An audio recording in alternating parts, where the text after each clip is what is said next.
Welcome to Simple Tech Tips. Today we'll learn how to enable or disable startup apps in Windows 11.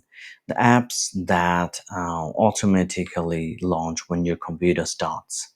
So we'll do it from our Task Manager. There are a couple of ways we can use the Task Manager. The easiest one is click here and click Task Manager.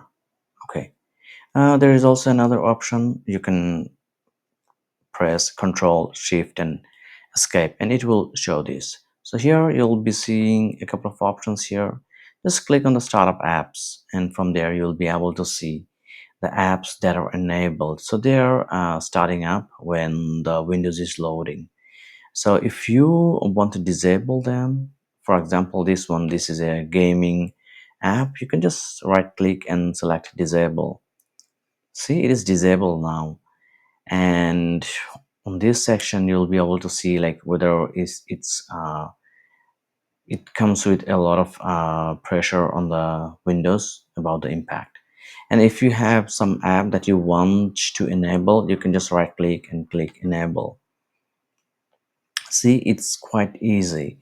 So this is how you enable or disable startup apps on Windows 11. If you love the video, please thumbs up and please subscribe as we post a lot of informational videos regularly. Thanks a lot.